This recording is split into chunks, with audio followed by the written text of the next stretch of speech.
Mario Party Superstars is a love letter to the series, featuring over 100 fan-favorite minigames from the first 10 console entries, and 5 unique boards from the N64 era. Although I love the boards that they chose to return, at this point they are getting a little stale, mostly because there's only 5 boards to choose from, where most Mario Party games have around 6 to 8. In my opinion, Superstars desperately needs some DLC in the form of minigames and boards. In this video, I'm going to go over 5 extra boards I'd love to see returned to this game. Now, just because I'm including 5 boards, that doesn't mean I think we're going to get 5 DLC boards, but a boy can dream, right? Due to the fact that the base game only includes boards from the N64 era, the following boards on this list are only going to be from those games, as I can't really see them adding any GameCube or Wii boards, as much as I'd love them to. So without further ado, let's get on to the list. Okay, I swear I'm not doing this just for shock value. Wario's Battle Canyon is a board from the original Mario Party that involves around everybody's least favorite gimmick, island hopping. The board features 5 small islands that you traverse by blasting out of one of many bob-omb cannons.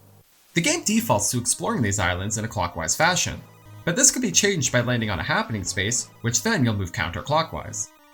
A lot of people's problem with this board comes from when you blast out of a cannon to a new island, the space you land on is completely random, meaning you can easily pass board events like Boo or even worse the Star Space, and have to work your way back around to the same island to try again. Although this can be extremely frustrating, I must admit I really enjoy the randomness of this board. It will put you on the edge of your seat, making you pray that you won't miss out on that star you desperately need. I do believe the item system of Superstars would improve this board tremendously. Items like the double and triple dice would make getting around this board a lot easier, and I feel like warp blocks would be very useful here as well. At number 4, we have everyone's favorite Mario Party 3 board, Chilly Waters. Okay, I might be reaching when I say everyone, but hey, it's my favorite.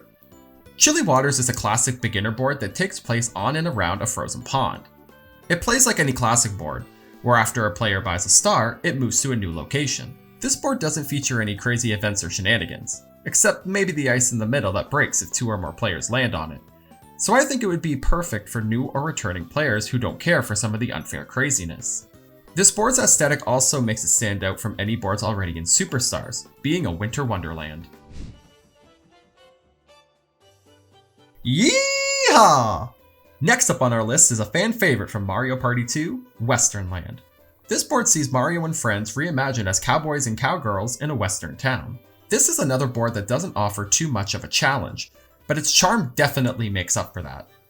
For starters, this board is pretty big, which I think would fit in well with Superstar's item system, making you rely on movement-based items. Another way to traverse this board quicker is by hopping on the train that moves around the outer part of the map.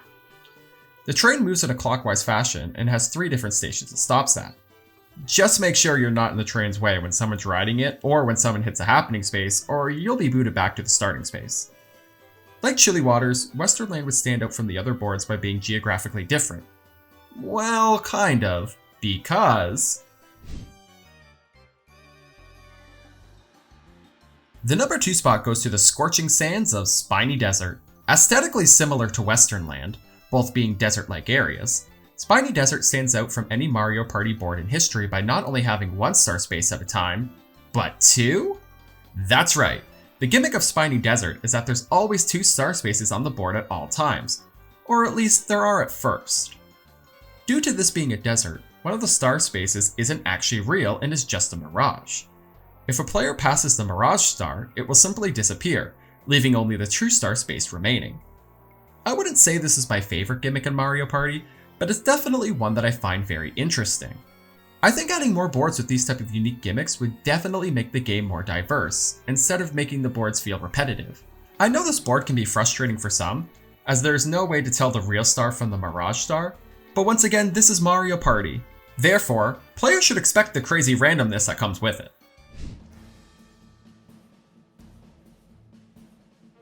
I bet everyone saw this coming, but at number 1, we have Bowser Land from Mario Party 2. It honestly shocks me that Superstars decided against adding a Bowser board to the base game, but here we are. The thing that makes Bowser Land so great is that this isn't your typical lava-themed board, but it's actually one huge Bowser amusement park. That's right, Long before Super Mario 3D World, Bowser already had a theme park based off of him. The board plays similar to other boards where the star moves around, but with a few differences. For starters, the banks work in reverse here. They actually give you money when passing them, and it's landing on them that forces you to pay back all the money that they've given out so far. Another thing, one of the item shops on this map forces you to buy an overpriced item of their choice when you pass by it. Kind of like how Bowser does this in the Mario Party 1 boards and Superstars.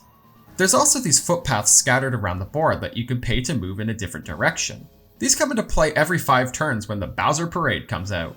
The footpaths in the parade will follow these footpaths, and any players in the parade's way will be chased back to the starting space, while they will also lose 2 coins for every space they move. This adds a degree of strategy to this board, as you can move the footpaths to face your opponents so they can potentially be chased away from a nearby star. Another reason I really want this board to return is because I think it would look so beautiful in HD, especially the cute little floats. Do you agree with my list? What boards do you think should be added to Superstars? Let me know in the comments below. If you enjoyed this video, you should hit that like button and subscribe for future lists and rankings. I also stream on Twitch. The streams are usually pretty chill, so if you've got some free time, I'd love to see you there and chat with everyone.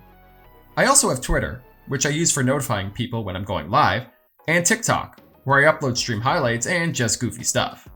Thanks so much for watching, and I hope to see you in the next one.